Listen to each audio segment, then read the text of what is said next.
कलिकाल में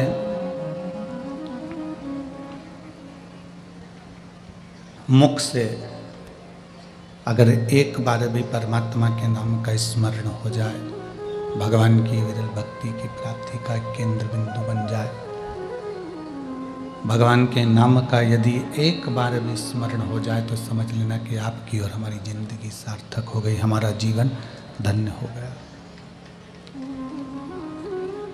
क्योंकि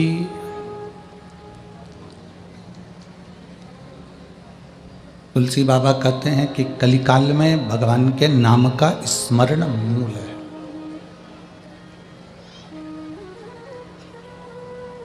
भगवान के नाम का स्मरण, भगवान के नाम का उच्चारण मूल है। यदि हम भगवान के नाम का स्मरण करते हैं, उच्चारण करते हैं, एक बार भी हमारे मुख से भगवान के नाम का स्मरण या उच्चारण निकलता है तो हमारा जीवन सार्थक हो जाता है। रामचरितमानस में तुलसी बाबा ने बहुत कुछ लिखा।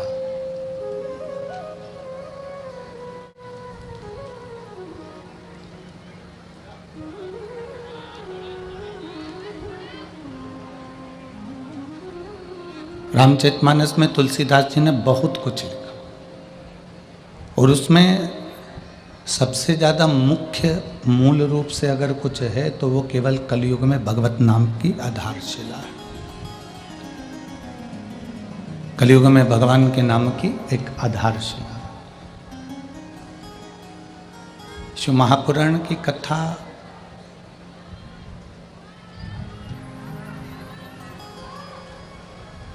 पीछे आवाज नहीं है कहीं पर भी।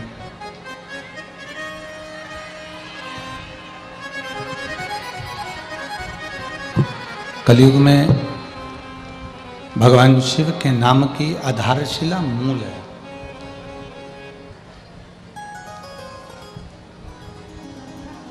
एक तो मानव का शरीर मिल जाना यह कठिन,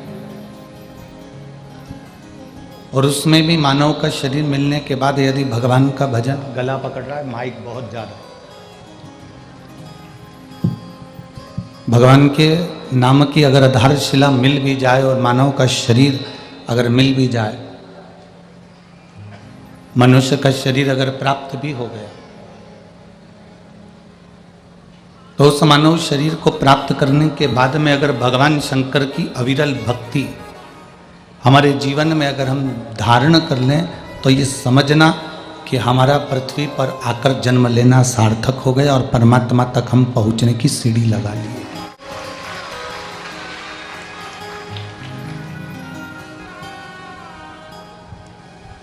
शरीर मिलने के बाद यदि भगवान शंकर की अविरल भक्ति, भगवान शिव की अविरल भक्ति यदि हम प्राप्त करना प्रारंभ कर दिए, भगवान शंकर की अविरल भक्ति को यदि हमने जान लिया, शिव तत्व को हमने प्राप्त करना प्रारंभ कर दिया, तो समझ लें कि हम शिव तत्व को प्राप्त कर कर परमात्मा को प्राप्त करने में देरी नहीं है। राम भजना है तो शिव को भजना पड़ेगा। कृष्ण आवाज पकड़ रहा, आवाज खींच रहा है, वो राम को भजना है तो हमको शिव को भजना पड़ेगा। कृष्ण को भजना है तो हमको शिव को भजना पड़ेगा। दत्त को भजना है तो भी हमको शिव को भजना पड़ेगा। भगवान शंकर को भजना पड़ेगा। देवी का भजन करना है तो भी हमें शिव का भजन करना पड़ेगा।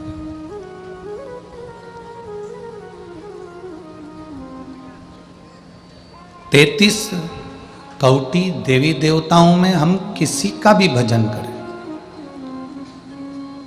33 कोटि देवी देवताओं में हम किसी का भी स्मरण करें, उस 33 कोटि देवताओं में स्मरण हम किसी का भी करें, पर बिना शंकर के ना राम मिलेंगे, बिना शंकर के कृष्ण मिलेंगे, बिना शंकर के ना दत्त मिलेंगे, बिना शंकर के ना, गला पकड़ रहा है भाई, शंभू शंभू, बिना शंकर के मिठास डालो, उसमें मिठास करिए उसको। बेसी बेसा आ रहा है, ऐसा लग रहा है जैसे गला पकड़ रहा है। बिना शिव के ना राम मिलेंगे, बिना शंकर के ना कृष्ण मिलेंगे, बिना शंकर के ना दत्त मिलेंगे। बिना शिव के कोई देवता, कोई देवी, कोई अनुष्ठान बिना शिव के पूर्ण नहीं हो सकता।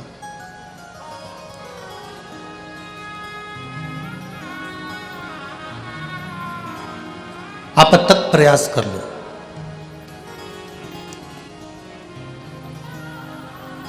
रामचरितमानस में वर्णन आता है कि राम जी को प्राप्त करने का साधन ही शिव है।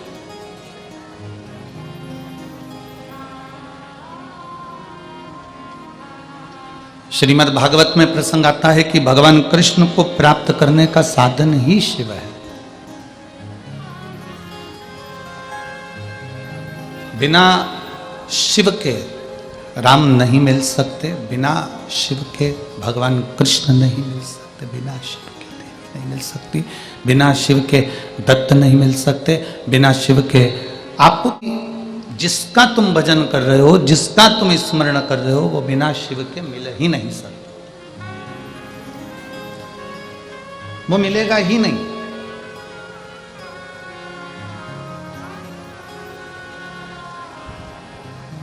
एक प्रैक्टिकल करके देखना अपने जीवन में। आप एक बार ऐसा प्रैक्टिकल करना, एक बार ऐसा प्रयास करना, एक बार ऐसा प्रैक्टिकल कर कर देखना, प्रयास कर कर देखना कि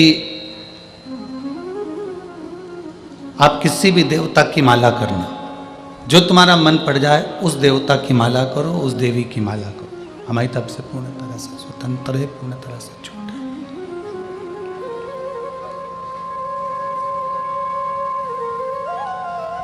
आप किसी भी देवता की माला करो, किसी भी देवी की माला करो।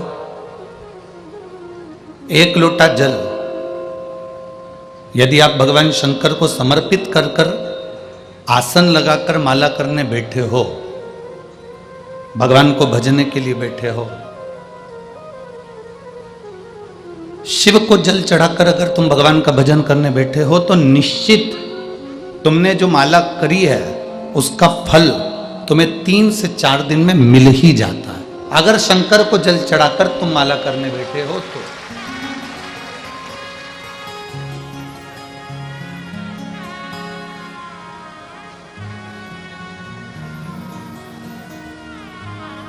शिव को जल चढ़ाकर यदि तुम भगवत भजन करने बैठे हो तो उसका फल मिल ही जाता है।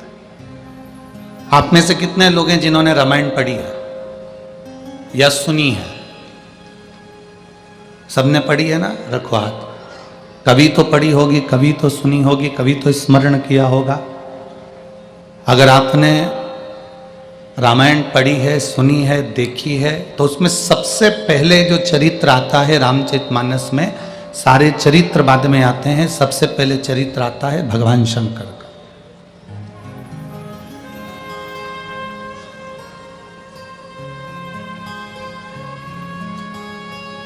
सारे जितने चरित्र आएंगे रामचरितमानस के, जितने संवाद आएंगे रामचरितमानस के, उन सारे चरित्रों से पहले, उन सारे संवादों से पहले सबसे पहले शिव का संवाद, सबसे पहले शंकर भगवान का संवाद। कारण क्यों शिव का संवाद है, क्यों शंकर भगवान का चरित्र है, क्यों शिव भगवान का चरित्र वर्णन किया, उसका केवल एक कारण। भागवत जी भी अगर हम पढ़ते हैं, भागवत जी भी हम सुनते हैं, तो भागवत में सबसे पहले शंकर भगवान का चरित्र आता है। विष्णु पुराण का हम स्मरण करते हैं तो सबसे पहले शिव जी का वर्णन आता है। कूर्म पुराण पढ़ते हैं, आप जितनी पुराणों का स्मरण करोगे उसमें सबसे पहले शंकर भगवान का स्मरण किया गया।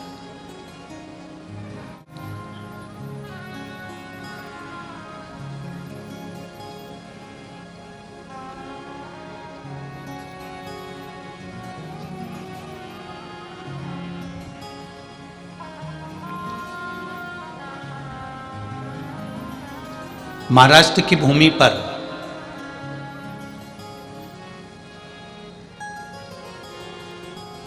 एक शिवजी का मंदिर ऐसा है जिस भूमि पर 2 संत एक साथ बैठकर भगवान शंकर की भक्ति करें।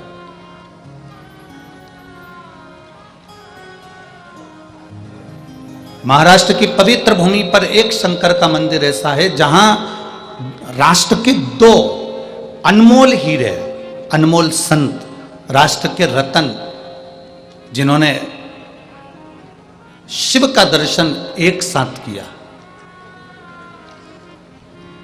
वो मंदिर है औंढा नागनाथ का मंदिर।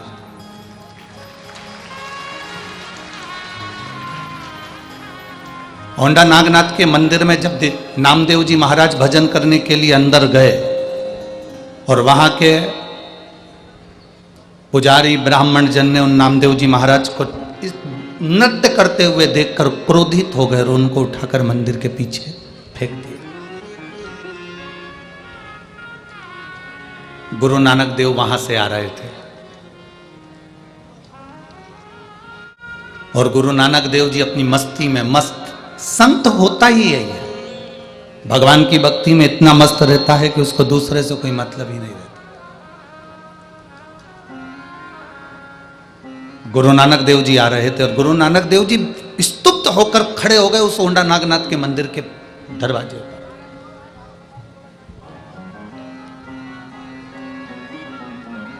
जब गुरु नानक देव जी ने देखा कि नामदेव जी महाराज और मंदिर के पीछे पड़े,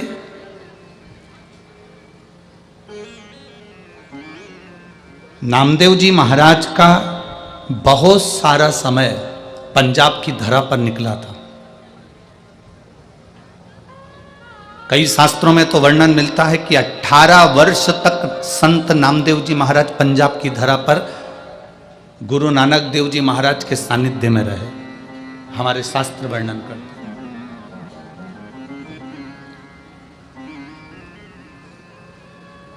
गुरु नानक देव जी ने संत नामदेव जी को देखा कि ये मंदिर के पीछे पड़े हैं।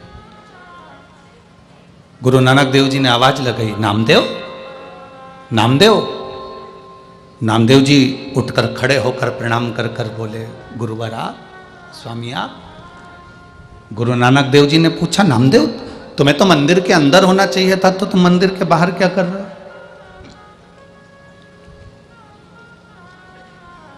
ये मंदिर के बाहर तुम्हारा क्या काम है? नामदेव जी ने कहा कि मैं भगवान की भक्ति कर रहा था, भजन कर रहा था, कीर्तन कर रहा था, मंत्र जाप कर रहा था, स्मरण कर रहा, और मेरे सुध नहीं रही तो मैं नृत्य करने लगा, मुझे मंदिर के बाहर फेंक दिया गया। गुरु नानक देव जी ने कहा, नामदेव एक बार मैंने तुझे कहा था, दुनिया में ऐसी कोई जगह नहीं जहां पर ईश्वर नहीं, परमात्मा नहीं, हर एक में रब समाया, हर एक में रब का वासा है। नामदेव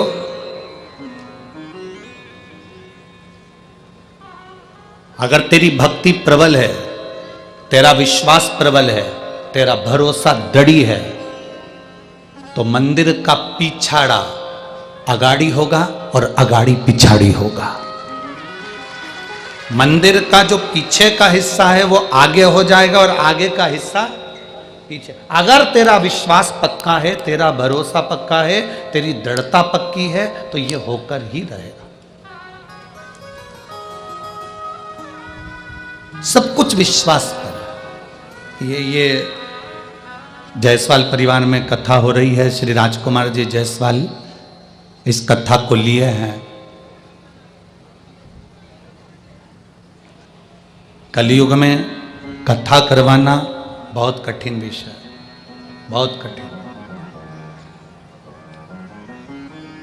और मैं राजकुमार जी जायसवाल जी को धन्यवाद दूंगा और उनकी धर्मपत्नी सौभाग्यवती श्रद्धा जी जायसवाल जी को धन्यवाद दूंगा कि आप दोनों का जो विश्वास है, आप दोनों का जो दृढ़ता है, इतना विश्वास आपका सालासर बालाजी के प्रति और शिव जी के प्रति इतना दृढ़ है कि भोलेनाथ को आपके यहाँ कथा करने के लिए आना ही पड़ा। ये भरोसा, ये विश्वास।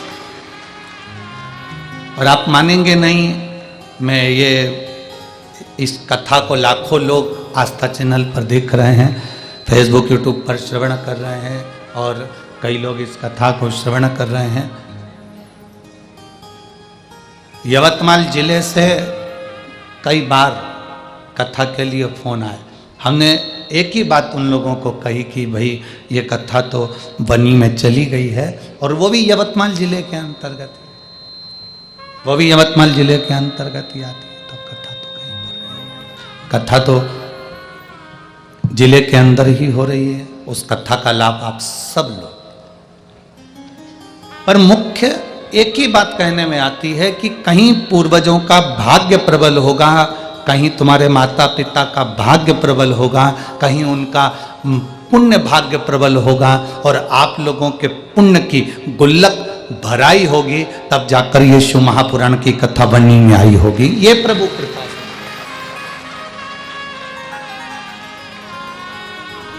और लाखों की संख्या में पधारे आप सभी भक्तों को भी एक ही बात कहूंगा कि आपके घर में भी ढेरों लोग रहते हैं, ढेरों घर के अंदर लोग निवास करते हैं, पर यदि आप परमात्मा की कथा तक पहुंचे हो, भगवान के भजन तक पहुंचे हो, भगवान की अविरल भक्ति तक पहुंचे हो, तो ये मानकर चलना कि कहीं प्रभु की कृपा हुई, उसकी उदारता हुई होगी, उसकी करुणा हुई होगी, उसकी दया हुई होगी, तो आप इस कथा तक पहुंचे हो।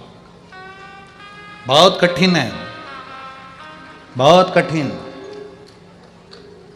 दुनिया को अपना बनाया जा सकता है, पर अपनों को अपना नहीं बनाया जा सकता। बहुत कठिन है महाराज।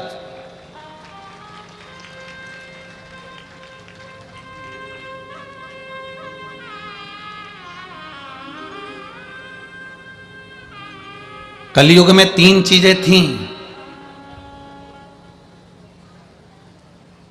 कलिकाल में 3 चीजें परमात्मा ने दी थी। पहले नंबर पर दिया था कायदा,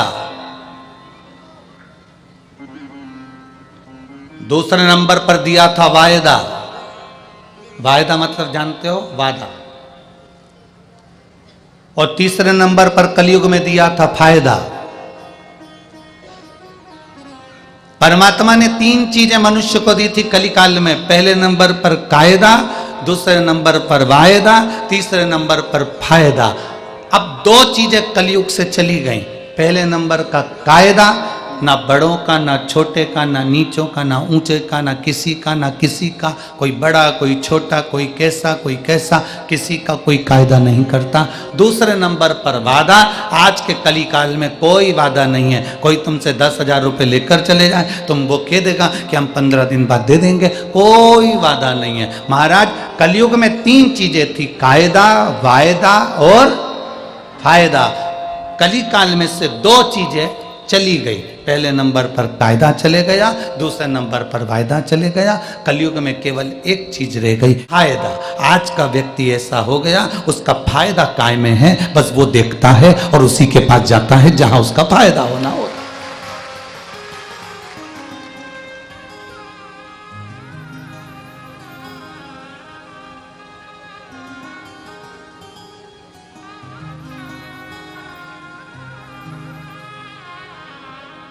थोड़ा सा कायदा करिए, थोड़ा सा सम्मान करना सीखिए, थोड़ा सा कायदा करना सीखिए, थोड़ा सा आदर करना सीखिए, थोड़ा सत्कार करना सीखिए, थोड़ा सम्मान करना सीखिए। जो वादा किया है उसको निभाने का एक प्रयास करिए। जो वादा आपने किया उसको निभाने का प्रयास करो।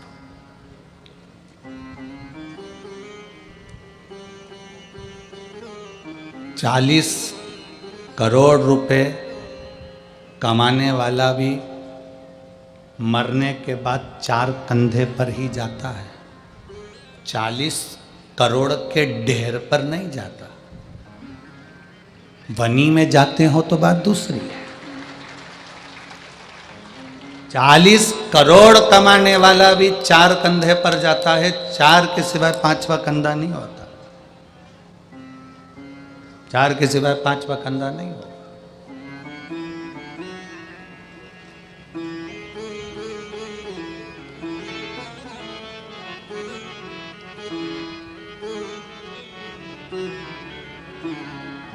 रे मन मुसाफिर लिखना पड़ेगा, काया कुटी खाली करना पड़ेगा। अरे मन मुसाफिर निकलना पड़ेगा, काया कुटी खाली करना पड़ेगा। 40 करोड़ कमाने वाला भी 4 कंधे पर जाता है, उसके लिए ज्यादा कंधे नहीं होते। आशीष इधर आओ, दोनों आशीष आ जाओ, इसको बंद करके आना।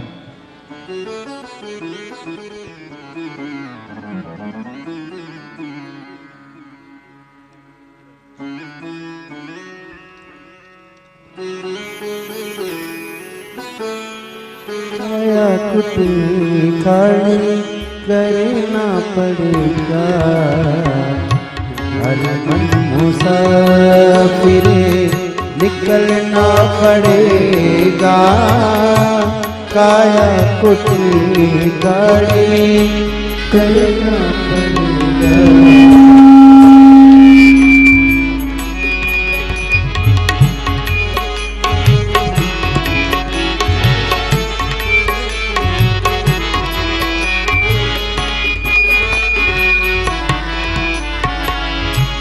चमड़े के कामोरे को तू क्या संभाले, जिस दिन तुझे घर का मालिक निकाले, उसका किराया भी भरना पड़ेगा, काया कुटी खाली करना पड़ेगा। रे मन मुसाफिर निकलना पड़ेगा, काया कुटी खाली करना पड़ेगा। रे मन शास्त्र कह रहा है 40 करोड़ कमाने वाला भी 4 कंधे पर जाता, 4 कंधे पर जा रहा।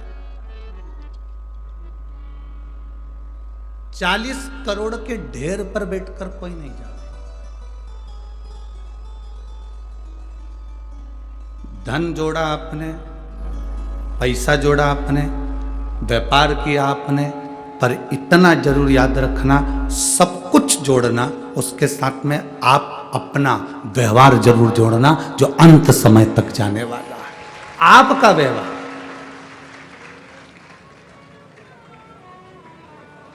अंत समय तक वो जरूर जाए। और यदि व्यवहार नहीं है तो वो नहीं जाने। शिवपुराण कहती है महाराज, भगवान शंकर का चरित्र कह रहा है, भगवान शिव की पवित्र कथा कर रही है। गुरु नानक देव जी नामदेव जी से कहते हैं कि भजन में अगर बल है तेरे, और मैंने तुझे कहा, नामदेव जी महाराज से कहते हैं, नामदेव मैंने तुम कहा ई वे विठ्ठल ऊ वे विठ्ठल, विठ्ठल बिना बहु पार नहीं। हर जगह पर पांडुरंगा विठ्ठल विराजमान है, कण कण में परमात्मा विराजमान है, इसको ढूंढने की जरूरत नहीं है। सुनो नामदेव, तुम जहां बैठकर भगवान का भजन करोगे वहां पर हरि विठ्ठल पांडुरंगा तुम्हारे सामने होगा, भजो। और नामदेव जी ने जो भजना प्रारंभ करा, स्वयं गुरु नानक देव जी खड़े खड़े देखते रहे कि नामदेव जी भजन में इतने लीन हो गए, इतने लीन हो गए कि शंकर भगवान के मंदिर का दरवाजा बदल गया और दरवाजा सम्मुख में हो गया। गुरु नानक देव जी ने नामदेव जी को जगाया, और गुरु नानक देव जी नामदेव जी को जगा कर कहते हैं, नामदेव उठो, तुम्हारी भक्ति का बल बढ़ा तो भगवान शंकर का दर्शन तुम्हें पीछे की ओर भी हो गया। ये भक्ति होती है। लोग कहते हैं गुरुजी हम कौन से कलर का कपड़ा पहने, भगवान मिल जाएंगे, हम कौन से कलर का कपड़ा धारण करें, भगवान मिल जाएंगे, हम कौन सी नदी के तट पर जाकर बैठे, भगवान मिल जाएंगे। शिव महापुराण की कथा कहती है, भगवान को पाने के लिए कपड़े बदलने की जरूरत कभी नहीं पड़ती, भगवान को पाने के लिए केवल कलेजा बदलना पड़ता है, परमात्मा तुम्हारे सामने आ जाता है। केवल हमको कलेजा बदलना है, केवल हमको अपना मन बदलना है, केवल हमको अपनी चित्त बदलना है, केवल हमको हमारी वृत्ति बदलना है।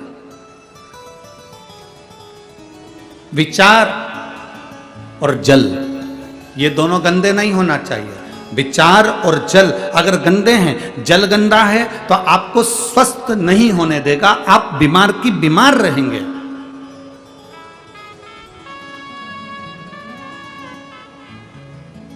जल गंदा है तो शरीर बीमार कर देगा, शरीर गंदा कर देगा। और अगर विचार गंदे हैं तो वो मन गंदा कर देगा, आपकी सोच गंदी कर देगा। श्रेष्ठता पाइए, श्रेष्ठता। कितना सुंदर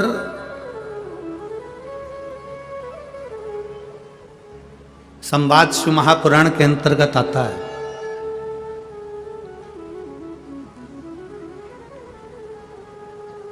सती मैया का विवाह भगवान शिव जी के साथ में हो रहा है।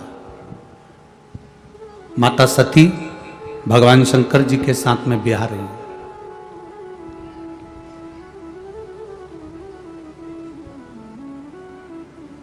सती मैया का विवाह भगवान शिव के साथ में हो रहा है। सती मैया भगवान शंकर को अधिक प्रेम करती है, बहुत प्रेम। दक्ष प्रजापति ने सती माता को समझाया था। दक्ष प्रजापति ने माता सती जी से कहा था कि सती सुन, तू ये विवाह मत कर, ये शादी मत कर, मैं तेरे लिए अच्छा वर देख देता हूँ, अच्छा घर देख देता हूँ, तेरे लिए अच्छा परिवार देख देता हूँ। पर सती मैया नहीं मानी। मुझे विवाह करना है तो केवल शिव से करना है और किसी से।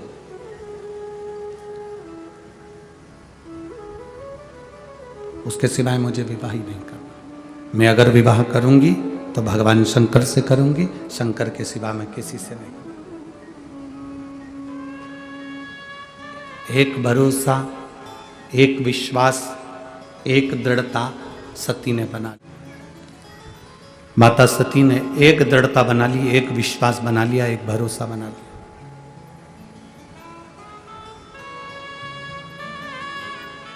अगर मैं विवाह करूंगी तो केवल शिव से।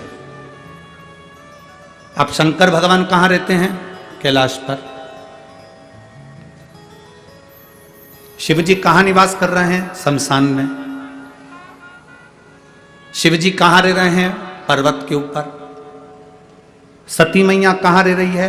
राजा दक्ष प्रजापति के घर में, जहां करोड़ों की संपदा है, वैभव है, धन है, संपदा है, सत्ता है, सब कुछ है। दक्ष प्रजापति की यहां कोई कमी नहीं है।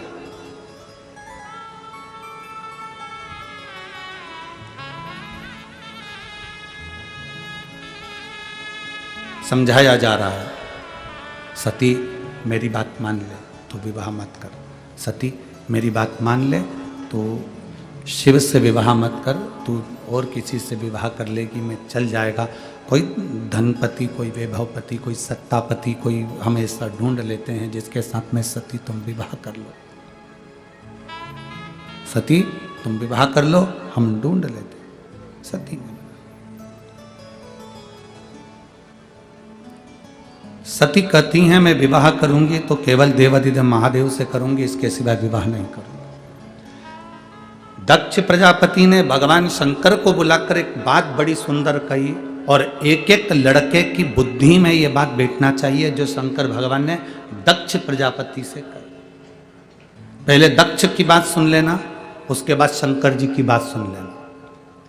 विवाह करने वाला लड़का, विवाह करने वाला वर, उसके मुख पर शिव महापुराण संवाद उसके जिह्वा पर होना चाहिए।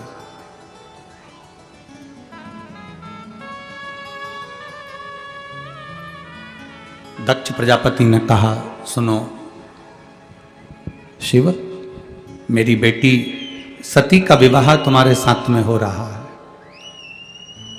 मेरी बेटी सती का विवाह मैं तुम्हारे साथ में कर रहा हूं, और मेरी बेटी सती का विवाह मैं तुम्हारे साथ में कर रहा हूं, जिसने अपने परिवार में राजसी ठाट देखा, वैभव देखा, सत्ता देखी, धन देखा, संपदा देखी। अब मेरी बेटी तुम्हारे साथ में विवाह करना चाहती है। तुम कैलाश पर रहते हो, शमशान में रहते हो, तुम्हारे पास में ऐसा धन वैभव संपदा कुछ भी नहीं है, मेरा मन करता है कि तुम जो मांगोगे मैं अपनी बेटी के कन्यादान में वो दे दूंगा। थोड़ा ध्यान देना वनी वालों, बहुत सावधानी से कथा सुनना, और जितने लोग आस्था चैनल पर कथा सुन रहे हैं, फेसबुक यूट्यूब पर कथा सुन रहे हैं, बड़े ध्यान से सुनना। शिव, हे भोलेनाथ शंभु, कन्यादान में तुम जो मांगोगे मैं तुम्हें वो दे दूं।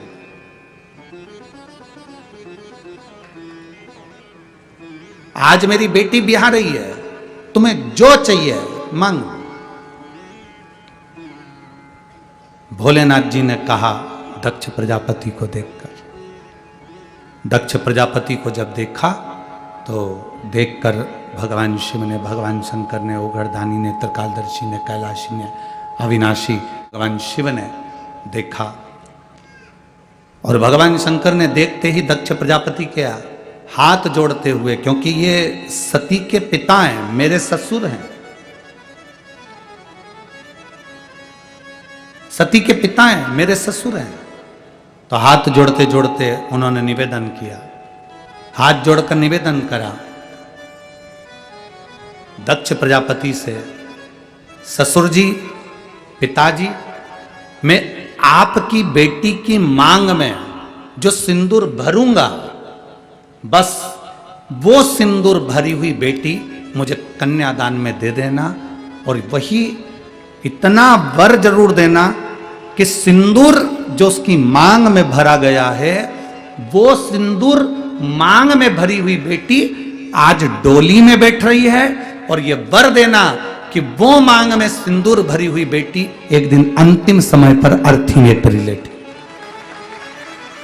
उसके मांग में सिंदूर भरा हो, बिना सिंदूर के वो अर्थी पर भी ना लेटे।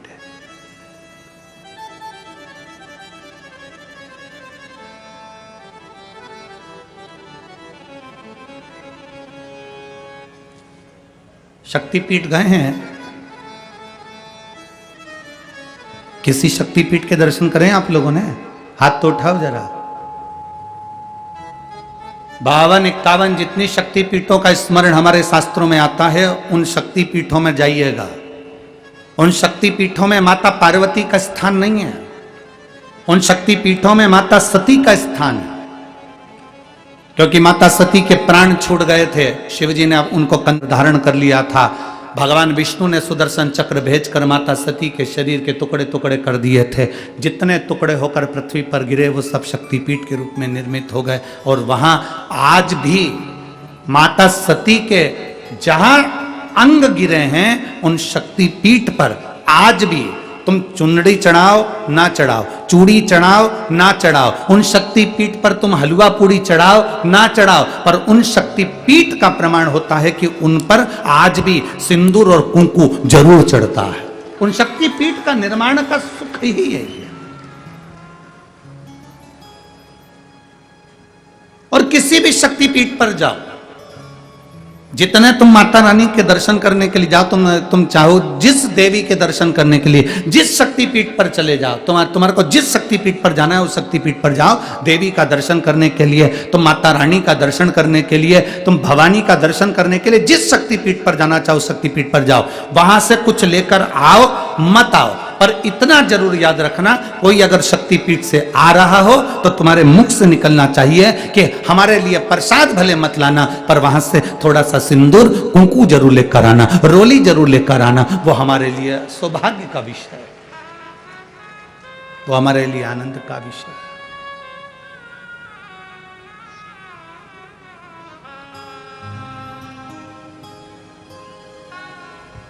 महाराज, शिव, मेरी बेटी सती तुम्हारे साथ में ब्याह रही है। शिव, मेरी बेटी सती का विवाह तुम्हारे साथ में हो रहा है। मेरी बेटी सती तुम्हारे साथ में ब्याही है। मेरी बेटी सती का विवाह तुम्हारे साथ में हो रहा है। और मांग लो, तुमको कन्यादान में अगर कुछ देना हो तो आप बोलो, हम आपको वो दे देते हैं। भोलेनाथ मना कर, क्यों मना करा? कार वाली बहू लेकर आओगे तो वो तुमको गैस पे रोटी सेक के नहीं देगी, तुम्हें सेक देगी।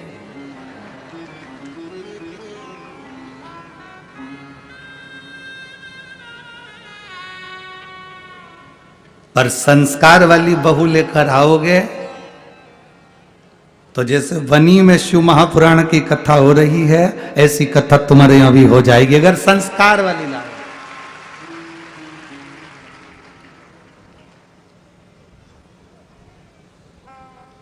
आज के जमाने में शादी नहीं होती, समझौता होता है। आज के जमाने में विवाह नहीं है, आज के जमाने में खरीदारी है। रिश्ता जहां होता है वहां पहले बात हो जाती है, 10 लाख का, 15 लाख का, 20 लाख का। और माँ बाप भी धन्य हैं जो खरीद भी लेते हैं, क्योंकि इनकी आदत में है। बेटी छोटी थी तो उसके लिए 10 की उनने टॉफी खरीदी। बेटी बड़ी हो गई, 10,000 की साइकिल खरीदी। बेटी और बड़ी हो गई तो 2-5 लाख की गाड़ी खरीद ली, 2-5 लाख रुपए की गाड़ी। बेटी और बड़ी हो गई तो उन्होंने सोचा अब क्या खरीदें, तो उन्होंने कहा लड़की की शादी करना है तो दूल्हा खरीद लो।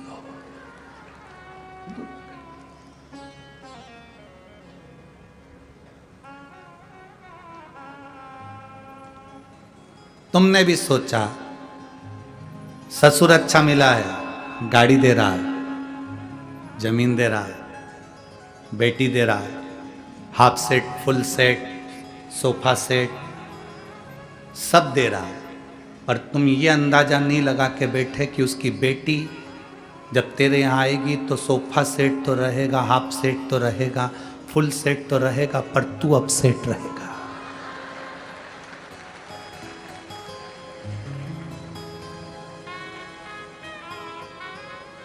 तुमने ये अंदाजा नहीं लगाया कि तेरा क्या होगा कालिया। तुमने तो धन देख लिया, संपदा देख ली, सत्ता देख ली ना। बहुत ध्यान देना शिव महापुराण की कथा पर। अगर तुम्हारी बेटी संस्कारित है, तुम्हारी बेटी में संस्कार हैं, तो करोड़ों का धन मत देखना, बेटी के लिए वर देखना, लड़का नहीं वर देखना। अगर तुम्हारी बेटी संस्कारवान है तो यह निश्चित है तुम्हारे पास में धन नहीं भी होगा ना तो वो घर को करोड़पति तो एक दिन बना ही देगी। अगर उसका दिल हृदय बड़ा है तो वो घर में संपदा लेकर आएगी। पर हम होड़ में लगे हैं। हमारा घर जितना बड़ा है ना, हमारे यहां पर 4 पेट्रोल पंप हैं तो कम से कम 2-3 पेट्रोल पंप का मालिक लड़का मिलना चाहिए। हमारा बंगला जितना बड़ा है उससे दुगना बड़ा बंगला लड़के का होना चाहिए। हमारी बेटी के अनुसार रामचरितमानस कहती है सीता जी 4 वर्ष की अवस्था में धनुष बाण उठाकर चढ़ा देती थी, तो जनक जी ने यह संकल्प ले लिया था कि सीता का विवाह उसी के साथ करूंगा जो धनुष को उठाकर चढ़ा देगा। अर्थात यह हमारी सोच होना चाहिए कि बेटी तुम्हारी जितनी विद्वान है, बेटी तुम्हारी जितनी समझदार है, उससे दुगना समझदार उसका वर होना चाहिए, धन नहीं।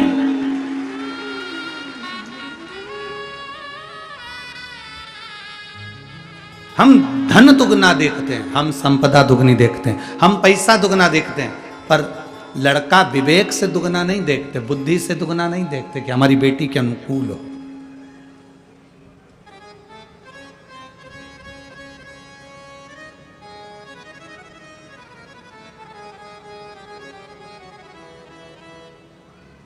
खूब दिया, खूब। ओ बेटी ससुराल में रहियो तू चांद बन के।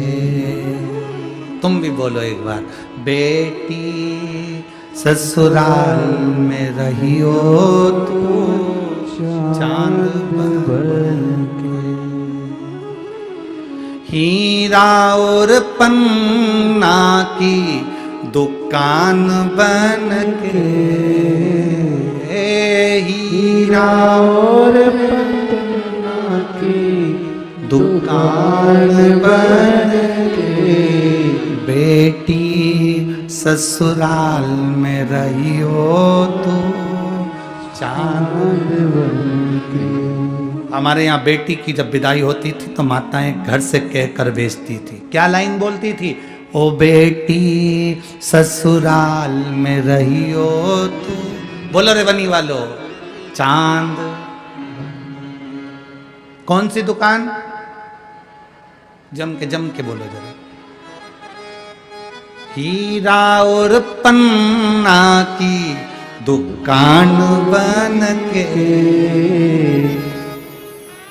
और पन्ना की दुकान बन के।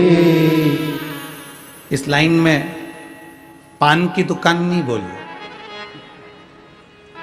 क्योंकि पान की दुकान चारों तरफ से खुली होती है और सुनार की दुकान, हीरे पन्ने की दुकान चारों तरफ से बंद होती है। इसलिए बेटी हीरा और पन्ना की दुकान बन के, बेटी ससुराल में रहो तू चांद बन के। पान की दुकान की तरह नहीं,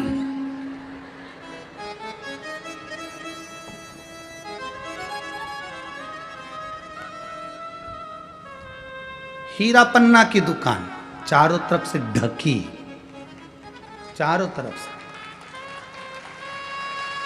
ढकी।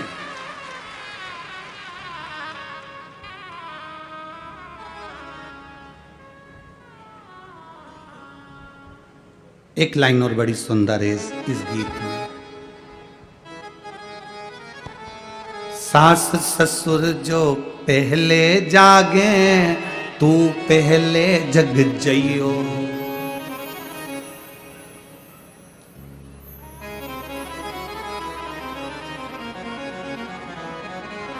अब तुम भी बोल लो जरा इस लाइन को। सास ससुर जो पहले जागे तू पहले जियो।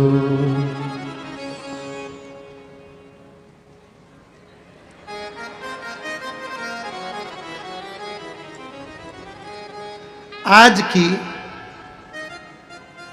पहले जग जाए, ये जब जागती है जब बच्चों को स्कूल पहुंचाना हो उसके आधे घंटे पहले, और जो गरजना चालू होती, उठ जा।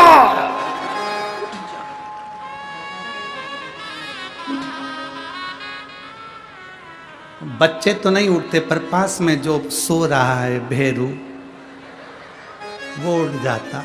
उठते से हाथ जोड़ के बोलता है, इंद्र घंटा,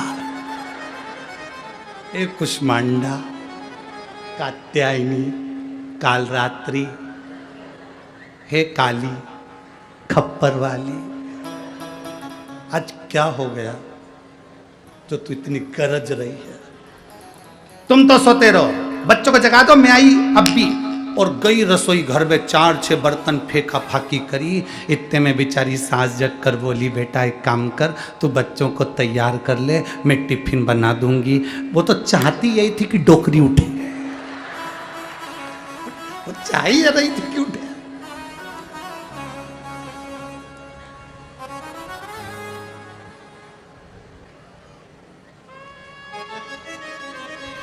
जब तक बच्चे स्कूल नहीं पहुंच जाएं तब तक इतनी चिल्लाए, और बच्चे जब स्कूल पहुंच जाएं तो बच्चे भी घर के पांव पड़ के जाते हैं, हाथ हिला के जाते हैं। माँ बड़ी खुश होती है, मेरे बच्चे मुझे बाय करके गए। बच्चे कहते हैं बाय नहीं करा, 5 बजे तक की छुट्टी। बाय बाय नहीं करा है हमने, 5 बजे तक की छुट्टी है। तो क्या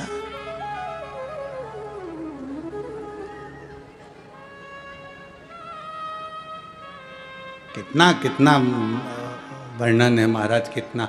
फिर इस लाइन में एक लाइन और कही गई, सास ससुर जो भोजन करिए नित नित भोजन पहियो। अगर घर के बड़े भोजन कर रहे हैं तो पहले उनको भोजन कराओ, उसके बाद स्वयं भोजन ग्रहण करो। पर हमारे यहाँ पर सिखाकर भेजा जाता है, जितना बन सके उतना काम करना। भूख लगे नीचे से बना के अपने कमरे में ले जाके चढ़ जाओ।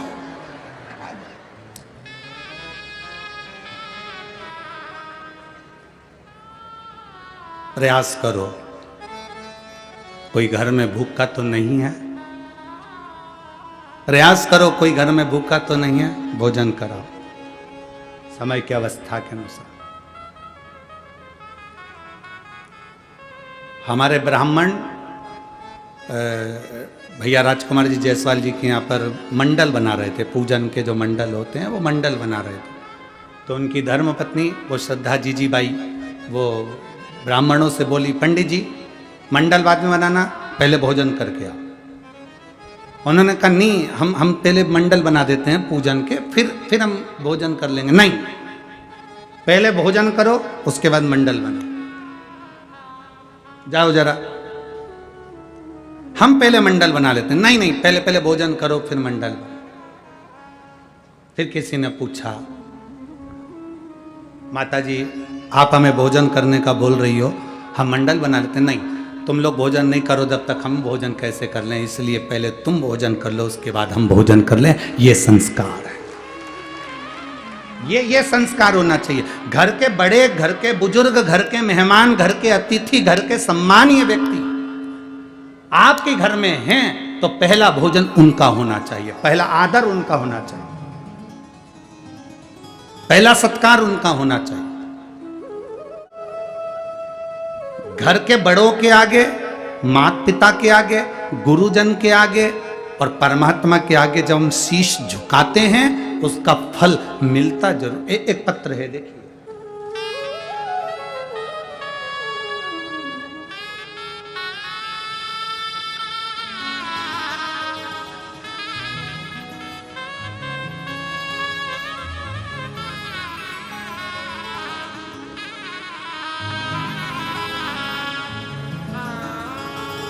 मैं कविता जायसवाल नागपुर से आई हूं।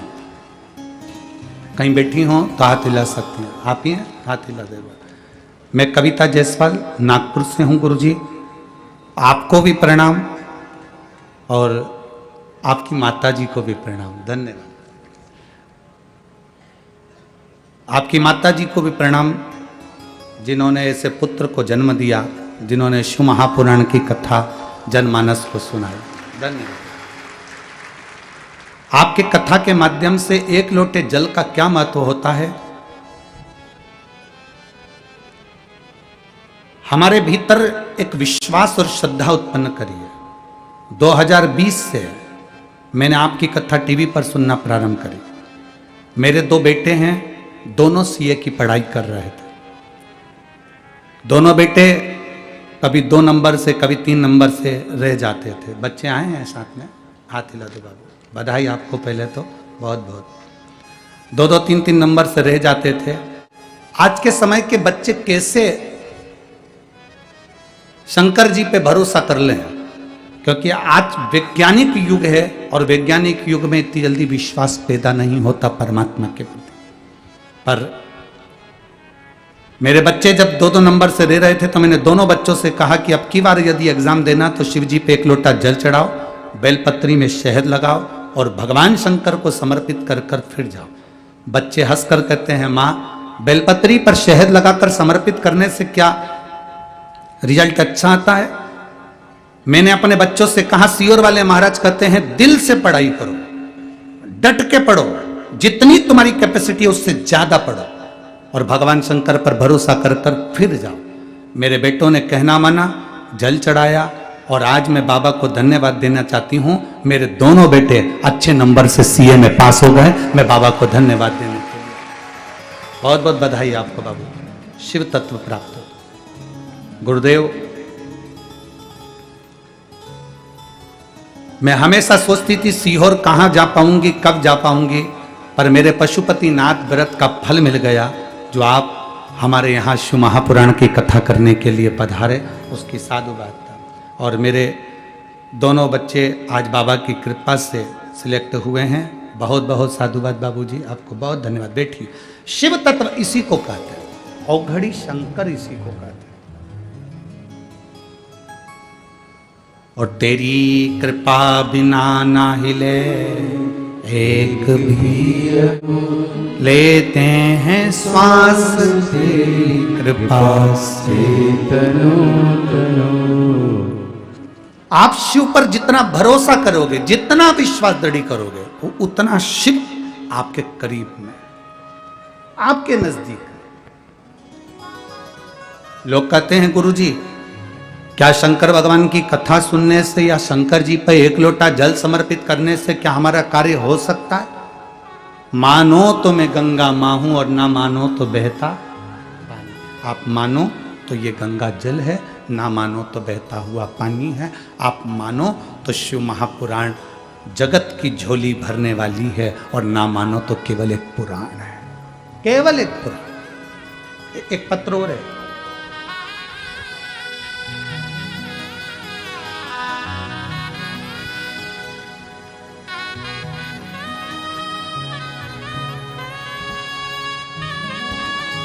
मेरा नाम हितेश तरेकर है, गांव का नाम दाखा, जिला यवतमाल। मेरा मोबाइल नंबर ये है। कहीं बैठे हैं क्या? कहीं बैठे हो तो हाथ हिलाइएगा। आप ही हैं? ऐसा हाथ हिला दो एक बार, वापिस हाथ हिलाओ एक बार।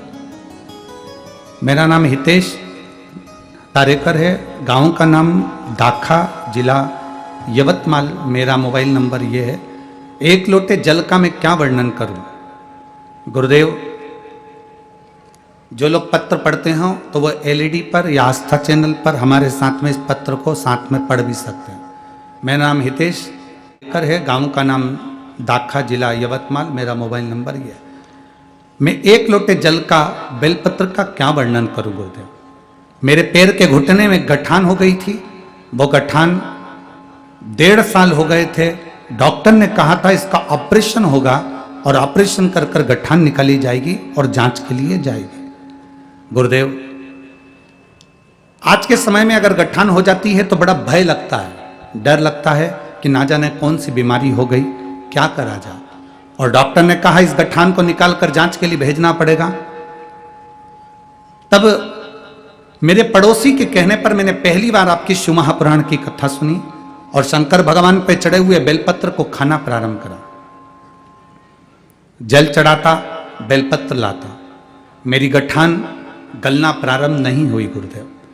फिर आपने एक कथा में कहा था कि बेलपत्री के पीछे का हिस्सा नोक तोड़कर, पीछे की जो डांट होती है, डंडी होती है, उसको तोड़कर शिव जी की अशोक सुंदरी वाली जगह पर स्पर्श करो।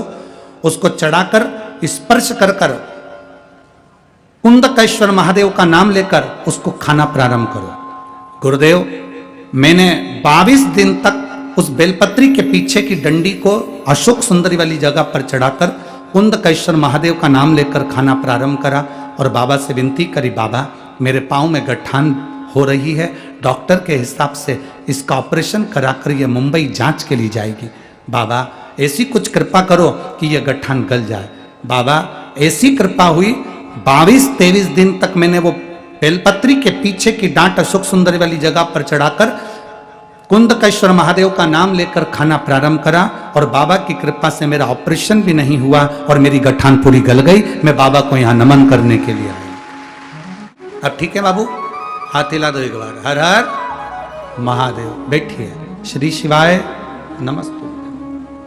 खाली ना जाता कोई दर से तुम्हारे, खाली ना जाता कोई दर से तुम्हारे, मैं भी खड़ा हूँ नन्ही बाह पसारे। अपने हृदय से लगा लो गिना जा रहा हो उठा लो भोले अपने दर से अब तो न टालो गिरी जा रहे हो उठा लो। शिव महापुराण ढोंग से, छल से, प्रपंच से, पाखंड से दूर है। शिव महापुराण केवल एक कार्य बताती है, शंकर का भजन करो और एक लोटा जल समर्पित कर कर अपनी जिंदगी को सार्थक करो। बस ये शिव महापुराण बोल बम का नारा है, सारी समस्या का हल।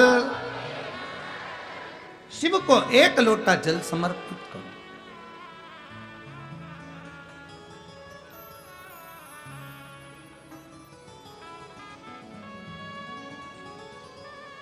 आपके तरह का भरोसा जागृत करो, अपने भीतर का भरोसा।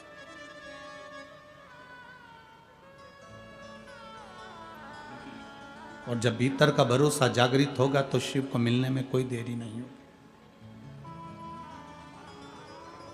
कई लोग कहते हैं गुरुजी हम शंकर भगवान को कैसे भजें, हमारे हृदय में शिव तत्व हम कैसे जागृत करें। हम हमेशा कहते हैं, पहले भी कहा आज फिर कहते हैं, कोई व्यक्ति हमको छोड़कर चला जाता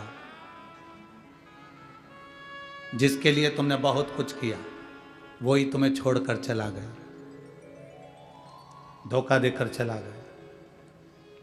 सबसे पहला काम क्या करते हो तुम? जो तुमको छोड़कर चले जाता है, अपने मोबाइल में से उसके फोटो, बोलो बोलो जम के बोलो जरा, डिलीट कर दो। फिर फोटो डिलीट करने के बाद में उससे जितनी चैट हुई है, बात हुई है, बोलते जाओ, वो भी डिलीट। फिर फेसबुक, इंस्टाग्राम, व्हाट्सएप पे उसको ब्लॉक कर दिया।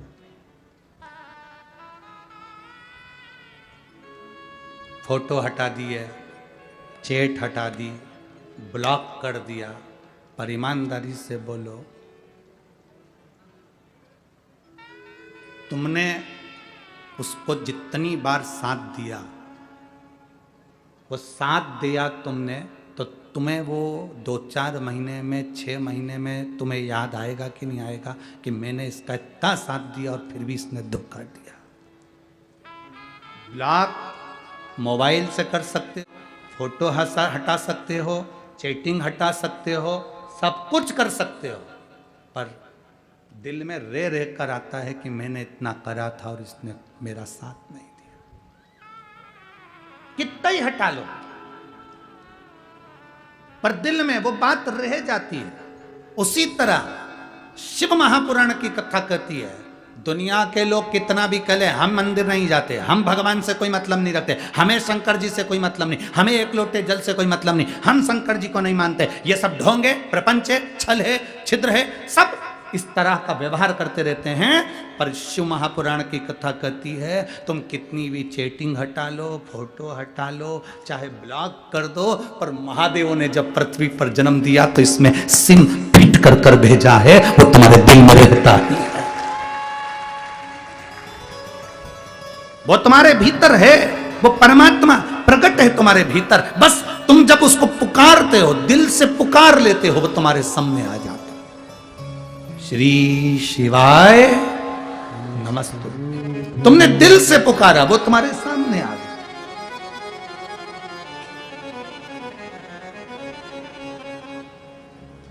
जिस दिन तुमने दिल से पुकारा, वो तुम्हारी साक्षी में आ गया।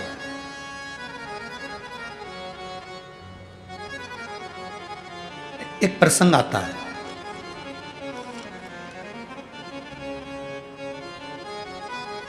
काशी के राजा दिवोदास, काशी के राजा का नाम था दिवोदास। जिनकी धर्म पत्नी का नाम था अनंग मोहिनी।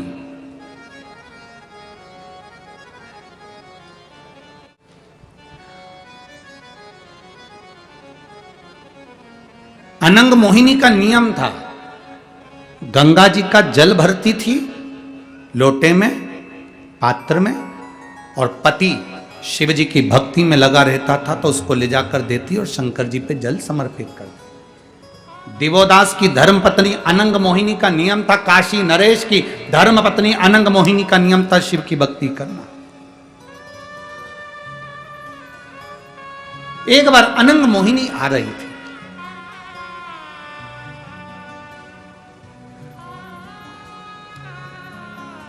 कई लोग कहते हैं गुरुजी आप ये जल चढ़ाने का बोलते हो, शंकर जी को जल लाने का बोलते हो कि जल लाया करो, उसका आचमन करा करो, उस जल को लेकर आया करो, शिव जी पे चढ़े हुए जल का छींटा अपने घर के दरवाजे पर अपने घर में जरूर दिया करो।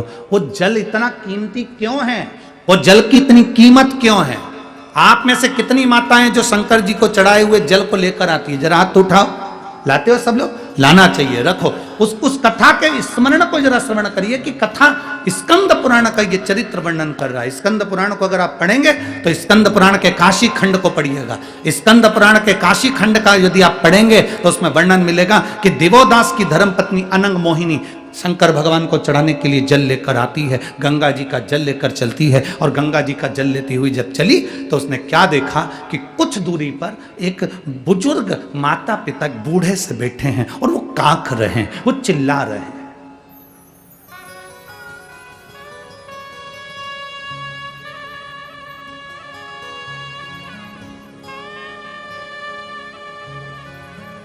चिल्लाने का भी एक तरीका होता है।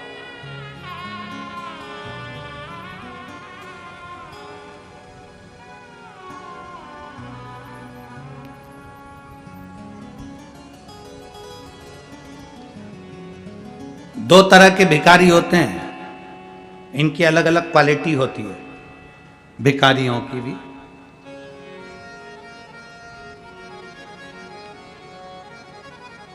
एक भिखारी वो होता है जो केवल तुम्हारे दरवाजे पर आकर चिल्लाता है, भैया 10 रुपए दे दो ना, भैया 1 रुपये दे दो ना, भैया 5 रुपए दे दो ना, भैया रोटी दे दो ना। और एक भिखारी वो होता है जो सुबह से शाम तक भगवान का नाम ले लेकर पुकारता है, राम राम कीर्तन कर रहा है, भजन कर रहा है, नाम जाप कर रहा है। एक तुम्हें पुकार रहा है और दूसरा भगवान को पुकार रहा है। जो तुम्हें पुकार रहा है वो भूखा सो सकता है, पर जो भगवान को पुकार रहा है वो भूखा नहीं सो सकता।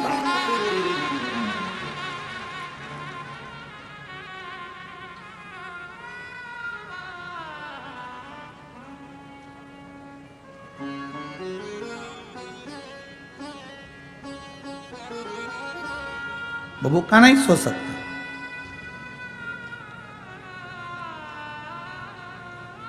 भिखारी की क्वालिटी अलग अलग है, 2 क्वालिटी अलग अलग। एक भूखा रह सकता है। कौन भूखा रह सकता है? जिसने तुमको पुकारा है। हो सकता है तुम्हारे यहां से भोजन नहीं मिले, आगे से भोजन नहीं मिले, दूसरे के दरवाजे पर गया, वहां उसने आवाज लगाई, भैया रोटी दे दो, काका जी रोटी दे दो, मामा जी रोटी दे दो, भाभी जी रोटी दे दो, जीजी भाई रोटी दे दो, पैसा दे दो।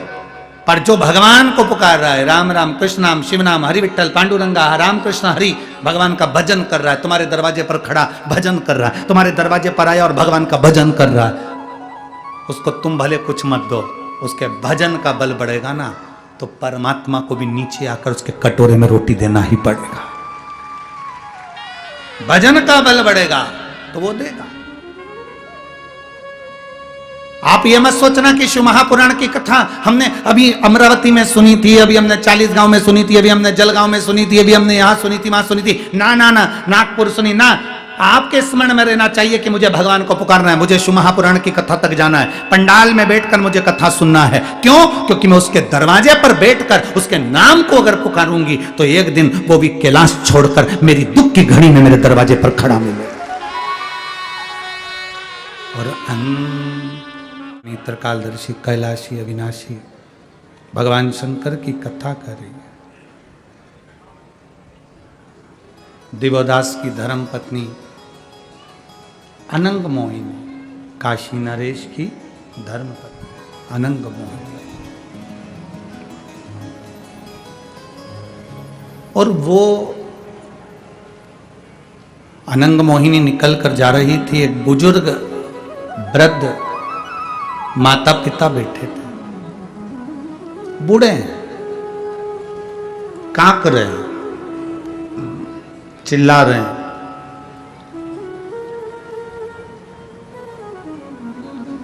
अनंग मोहिनी के कानों में शब्द गया, आपसे अगर कोई पूछे कि शंकर जी पे जल चढ़ाया हुआ घर क्यों ले जाया जाता है, पीने के क्यों काम आता है, आचमन क्यों किया जाता है, उस जल का महत्व क्या?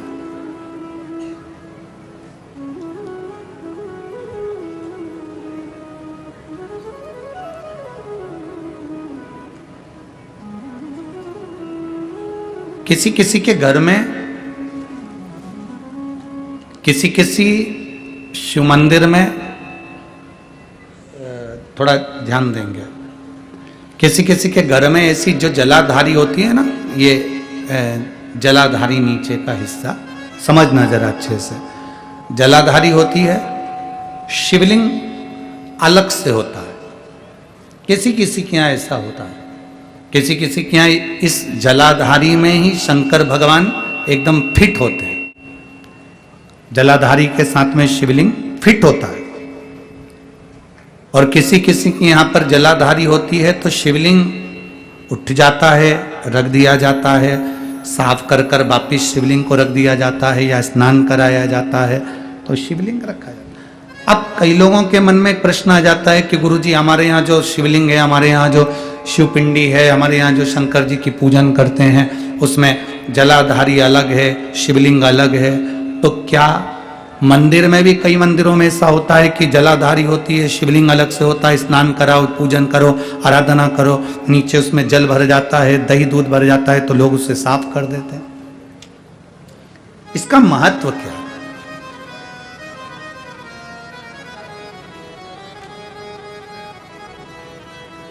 पहले तो अच्छे से समझ लो उसको।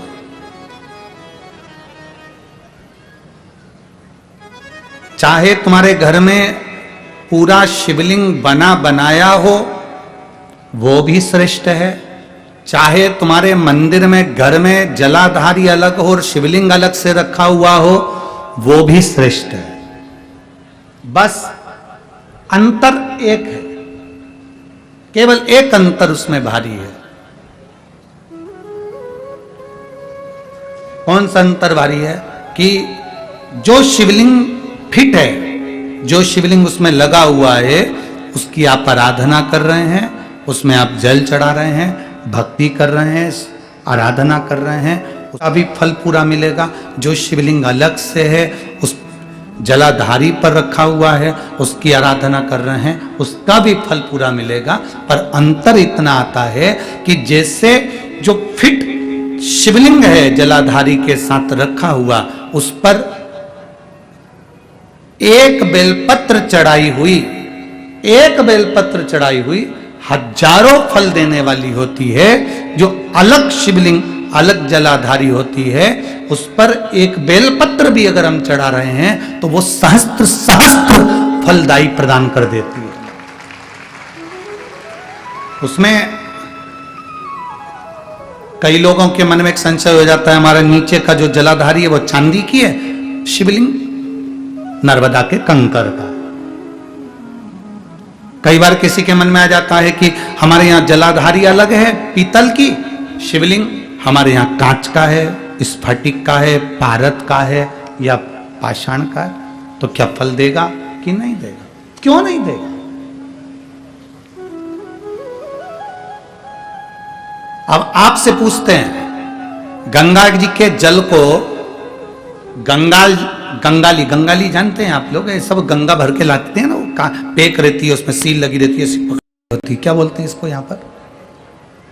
यहाँ क्या बोलते हैं हमको स्मरण नहीं, हमारे उधर तो गंगाली कहते हैं उसको, जिसमें गंगा जी का जल भरा रहता है, ढक्कन लगा रहता है और उसको टेक रहती है, उसको हमारे यहाँ गंगाली कहते हैं। तो गंगा जी के जल को चाहे तुम गंगाली में रख लो और गंगा जी के जल को चाहे तुम पानी के लोटे में रख लो, जल बदलेगा क्या? कहलाएगा वो गंगा का जल ही कहलाएगा। उसी तरह शिवलिंग चाहे फिट वाला हो चाहे वैसे ही आप आराधना करने वाले हो, उसका फल समाप्त नहीं होता, वो फल देता ही है। आप कितना सुंदर वर्णन करा। एक बार बाले ने गुरु नानक देव जी से प्रश्न किया,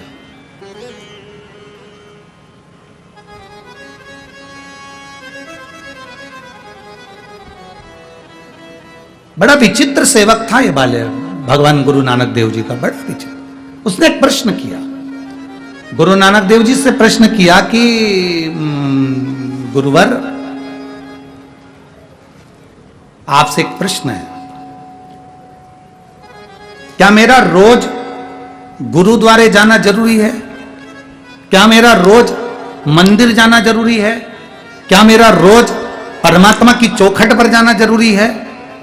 गुरु नानक देव जी ने कहा, बाले अपने घर में बैठकर भी अगर तू जिस ज्योतिर्लिंग का स्मरण करता है या गुरुद्वारे का स्मरण करता है या गुरु का स्मरण करता है, तू वहां तक नहीं भी पहुंचा, तेरा दिल भी अगर वहां तक पहुंच गया तो समझ लेना कि तू गुरुद्वारे तक, तू मंदिर तक पहुंच गया। हमारा मन, हमारा दिल, हमारा हृदय, हमारा चित्त अगर वहां तक पहुंच रहा है तो समझ लो कि हम वहां तक पहुंच गए। आप में से कई लोग ऐसे बैठे हैं जो कथा में तो आ जाते हैं पर दिल ही नहीं लग पाता भगवान की कथा। बोलो सही है कि गलत है? कई लोग ऐसे होंगे जिनका मन भी कथा में नहीं लग पाता। कथा में बैठे हैं, तैयार होकर आए, पानी की बोतल भी लाए, खाने पीने का सामान भी लाए, चली थी तो 2 रुमाल भी लेके चली है, रुमाल में सुपारी भी बांध के लाई है, ऐसे ही नहीं आई है।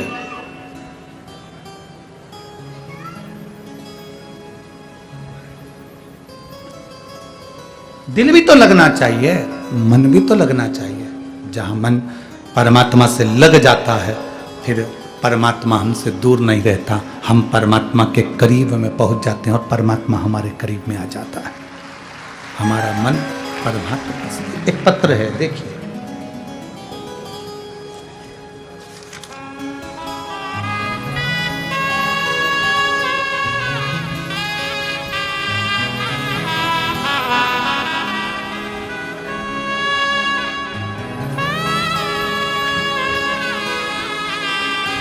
मैं ऐश्वर्या अमर पंचार्य, कहीं बैठी हो तो हाथ हिला सकती हैं। आप ही हैं बेटा, एक बार ऐसे हाथ हिला दो। मैं ऐश्वर्या अमर पंचार्य,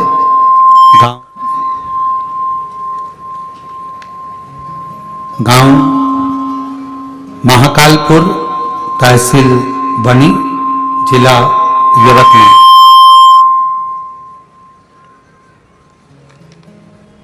गांव महाकालपुर, तहसील वणी, जिला यवतमाल। मोबाइल नंबर मेरा ये है।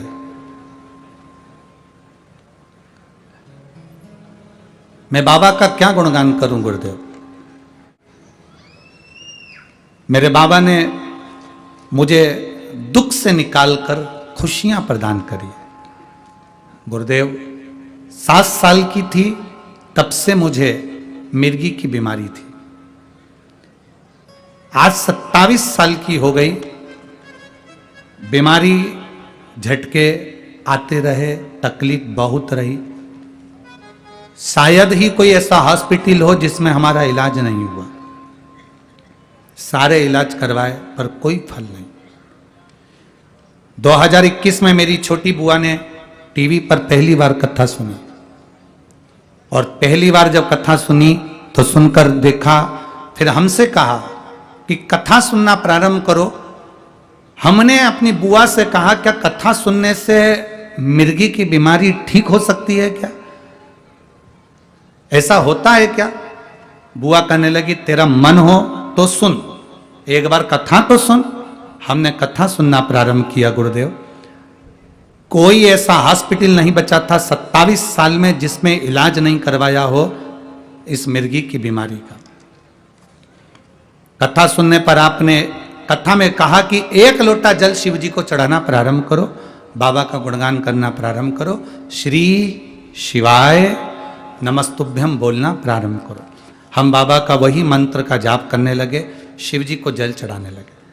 आपकी कथा में इतना मन लग गया कि टीवी खोलते तो आपकी कथा ही देखते।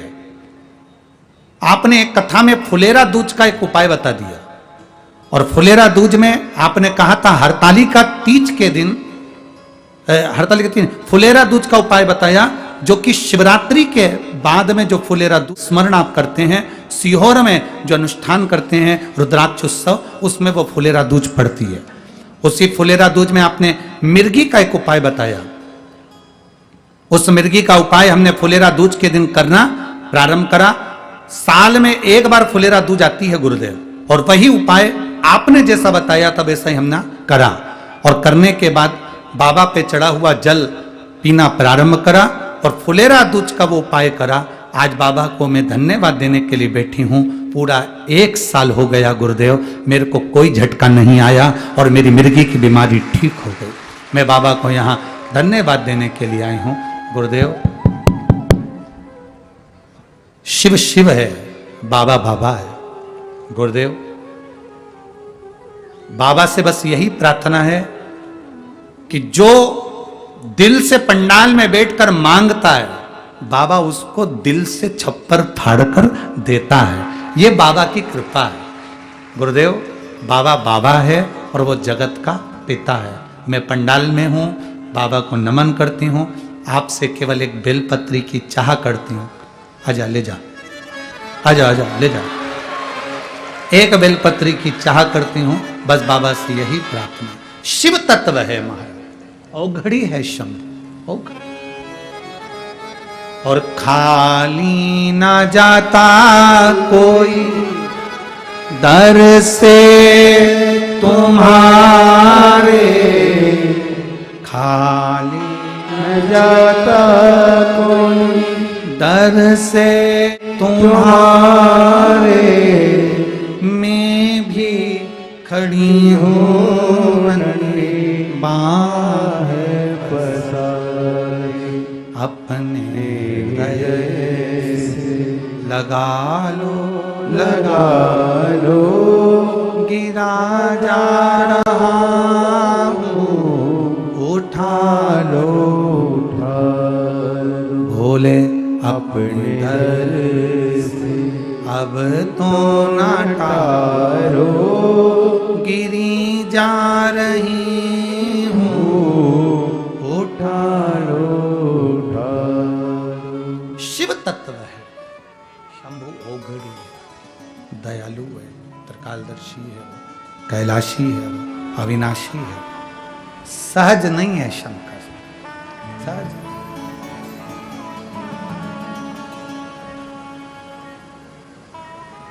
हमने पहले भी कथा में कहा, यदि आपने दिल से एक बार कथा को सुन लिया, आपने दिल से अगर भगवान शंकर की पवित्र कथा को अपने भीतर धारण कर लिया, आपने दिल से भगवान शंकर की पवित्र कथा को अपने भीतर उतार लिया, तो ये निश्चित है, दिल से सुना है तो वो दिल से देता जरूर।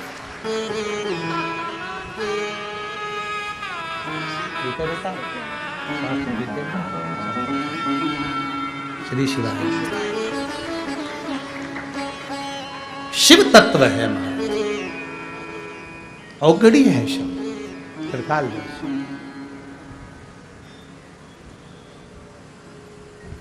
बैठे जरूर हो कथा के पंडाल में, जरूर हो कथा के पंडाल में, पर ये मान कर चलना, कथा का पंडाल नहीं है ये। आप अपने पिता से अपने दिल की बात कहने के लिए पहुंचे हो, अपने पिता से अपने मन की बात कहने के लिए। ये केवल कथा का पंडाल नहीं, अपने मन की बात कहने का स्थल।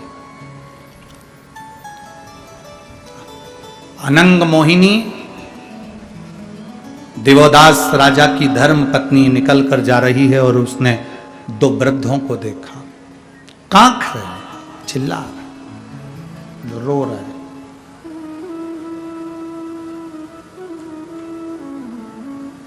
कांक रहे, रो रहे, चिल्ला रहे।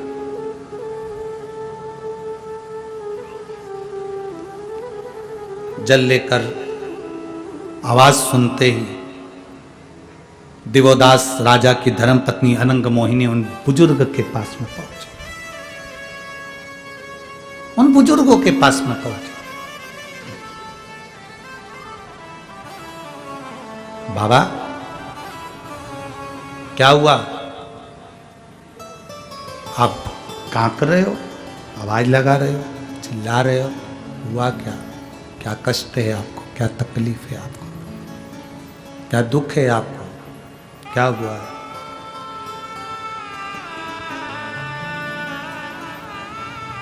क्या कष्ट है? क्या तकलीफ है? क्या दुख है?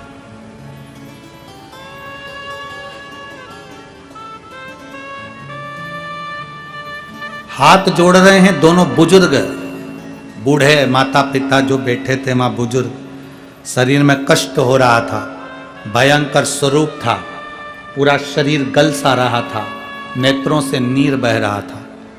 जैसे ही गंगा का जल दिवोदास की धर्मपत्नी अनंग मोहिनी लेकर उनके पास में पहुंची और उन्होंने कांकना, चिल्लाना, जो ताड़ शरीर में हो रहा था, जो कष्ट शरीर में हो रहा था, वो चिल्लाना बंद कर दिया, कष्ट बंद कर दिया, आवाज लगाना बंद कर दिया, चिल्लाना बंद। अनंग मोहिनी वहां से चल दी, कुछ नहीं बोली। बाबा से पूछा, उन्होंने जवाब नहीं दिया, चुप हो गए, मौन हो गए, स्तब्ध हो गए, चल दी।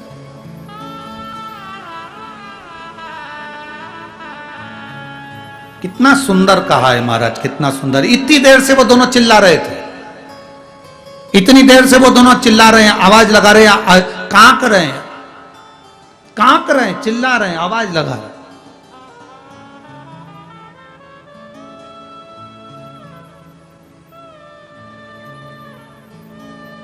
चिल्ला रहे।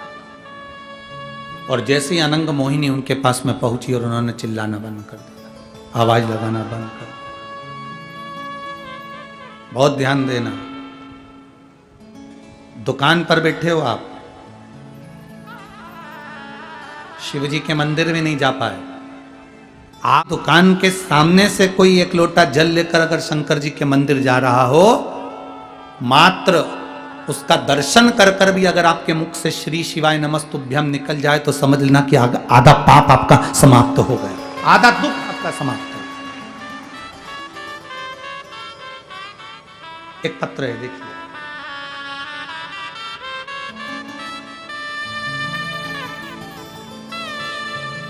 हर्षा सुनील यादव, पंडोली चंद्रपुर, मेरा मोबाइल नंबर ये है। कहीं बैठी हैं हर्षा जी? हर्षा सुनील यादव, पंडोली चंद्रपुर, मोबाइल नंबर ये है। कहीं बैठी हैं? हाथ हिलाइए। हाँ ठीक है, दिख गए, ऐसा हाथ हिला दो एक बार। गुरुदेव, मेरी आंख के अंदर एक गठान हो गई थी, सारे दवाखानों का ट्रीटमेंट कराया, नागपुर मुंबई तक इलाज कराया, परंतु वो गठान बढ़ रही थी, कम नहीं हो रही थी। डॉक्टर के हिसाब से उसका ऑपरेशन होना था।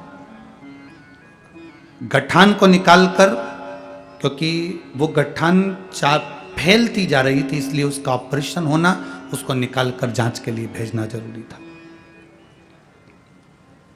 आपने एक बार कथा में कहा था, जिंदगी में जब तकलीफ आए शिव को जरूर याद करो।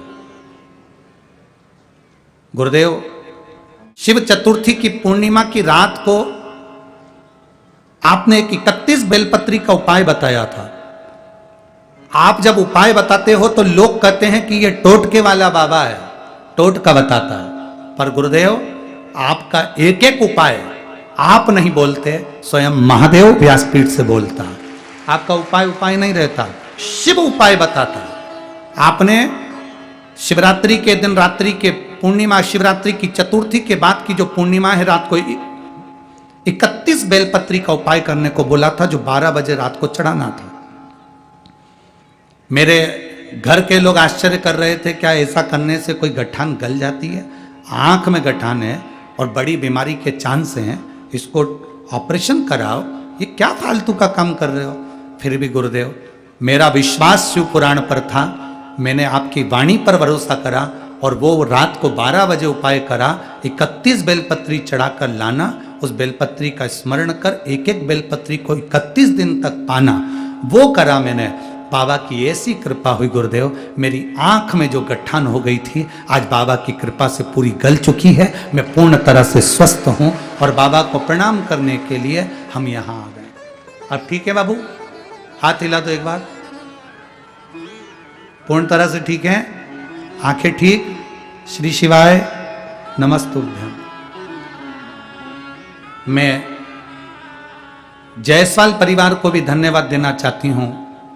हमने तो कभी नहीं सोचा था कि हमारे यवतमाल बणी में कथा हो जाएगी, पर उन्होंने करवा दी, उसके लिए मैं उनको धन्यवाद देती हूँ। बाबा के चरणों को प्रणाम करती हूँ। और नीचे बहुत सुंदर लाइन लिखी, हम तो बाबा के भरोसे रहते हैं, हम तो बाबा के भरोसे रहते हैं। ये शिव तत्व है, औघड़ी है शंभु, त्रिकालदर्शी है शिव।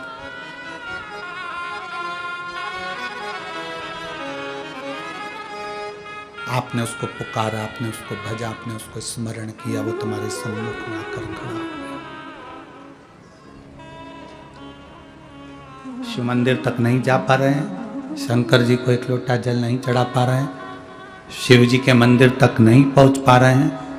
कोई जल का लोटा लेकर भी अगर शंकर के मंदिर जा रहा है और आप अपनी दुकान पर काम में लगे हैं, केवल वो लोटा भरकर शिव के मंदिर जा रहा है, उसको देखकर भी श्री शिवाय नमस्तुभ्यम अगर तुम बोल लेते हो तो तुम्हारी जिंदगी के आधे दुख, आधे कष्ट समाप्त हो जाते हैं, आधे दुख मिट जाते हैं।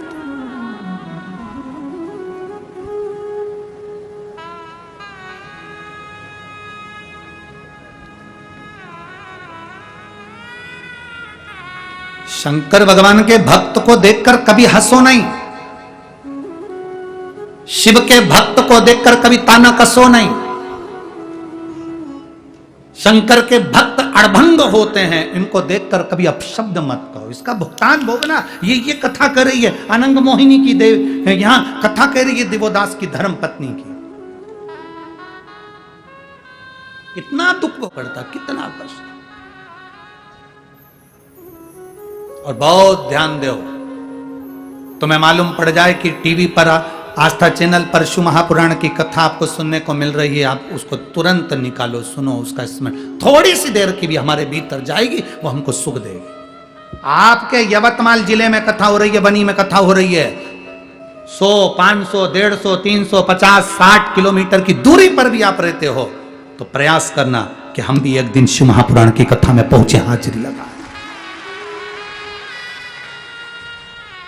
लोग कहते हैं ये शिव महापुराण की कथा है, हम तो हमारी व्यासपीठ से यह वर्णन करते हैं, ये कथा नहीं है, ये तो मेडिकल कैंप लगा है, जिसने इलाज करवा लिया वो इलाज करवा लिया, जो रह गया वो रह गया। कैंप है, आओ बैठो, इस पवित्र रज को अपने शरीर से लगाओ और भगवान शंकर की भक्ति को धारण कर कर फिर जाओ।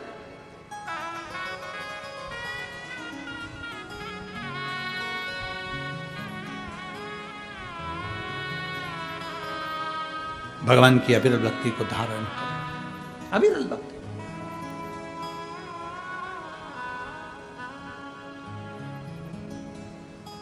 शिव कथा कह रही है, अनंग मोहिनी वापिस आ गई, कांकना बंद हो गया, चिल्लाना बंद हो गया, जो तड़फन थी उन दोनों के शरीर में वो समाप्त। केवल पानी का जो लोटा है, जल का जो पात्र है, वो करीब में गया और दर्शन किया तो उनके दुख आधे से ज्यादा मिट गए, केवल दर्शन।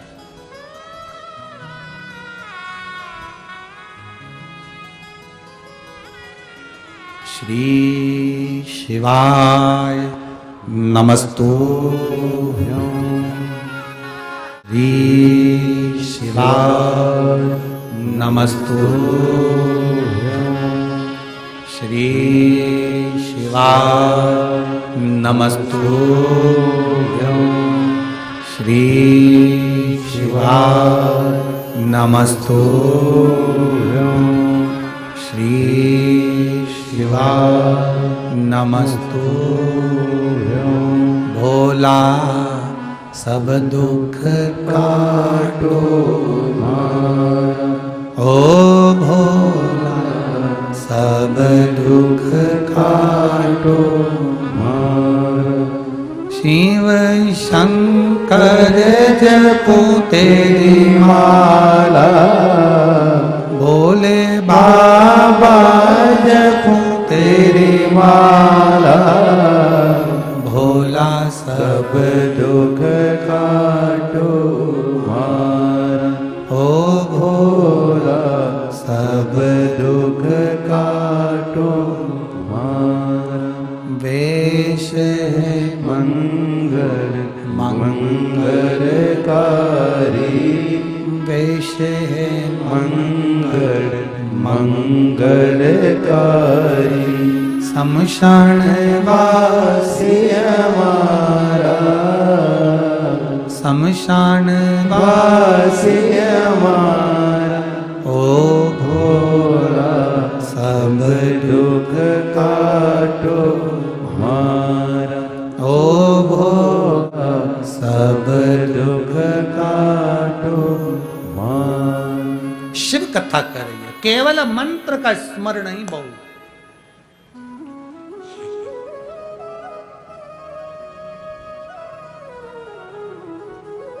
लोग कहते हैं गुरुजी बहुत दुखी हैं, बहुत समस्या, बहुत दुख भारी है।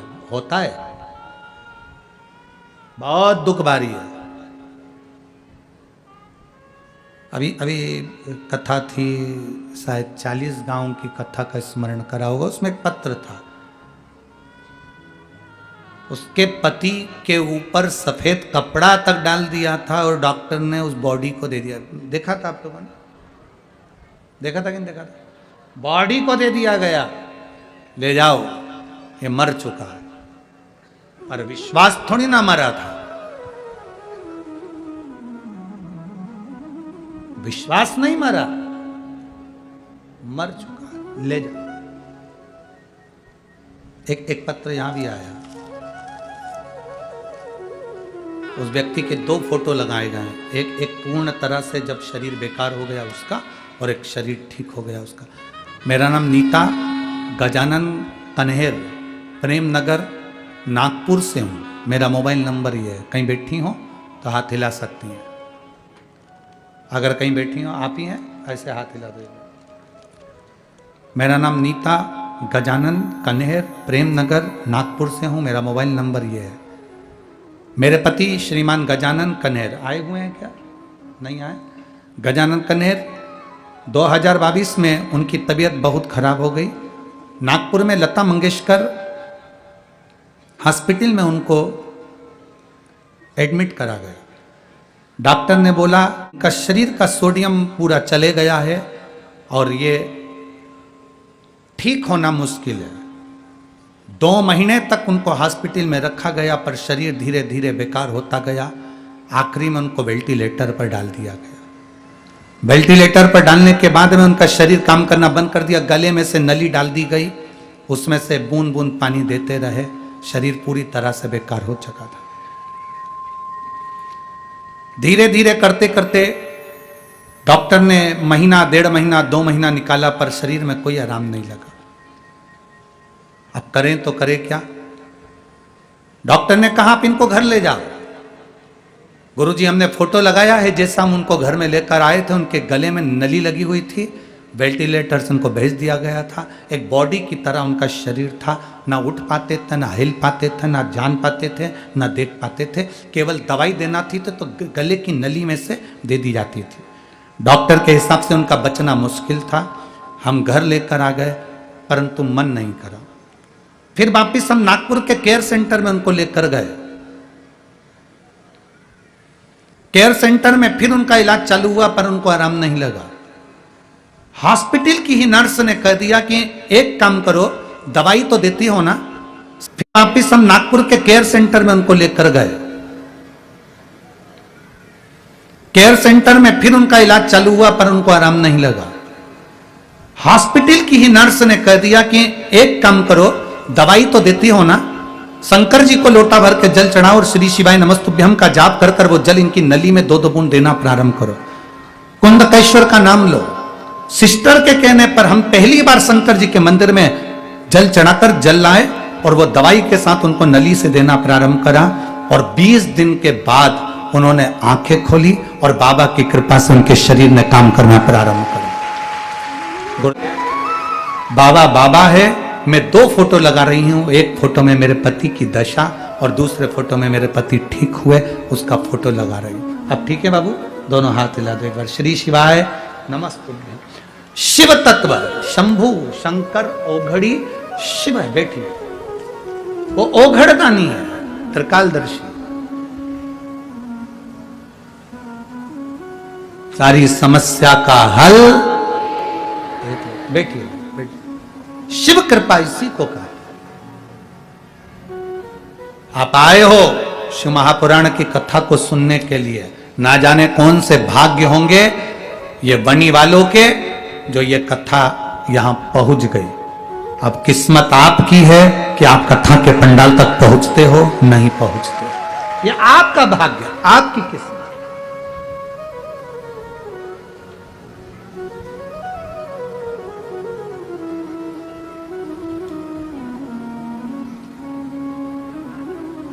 कथा कर रही है। अनंग मोहिनी जल लेकर पहुंची। जल लेकर अनंग मोहिनी पहुंचती है। पति शिव जी की आराधना कर रहा था। शंभो शरणे मांगू घड़ी रे घड़ी, दुख काटो दया करी दर्शन आपो। अति सेवा कर रहा था, शिव जी की जल समर्पित कर रहा था। पत्नी अनंग मोहिनी जल लेकर पहुंच गई।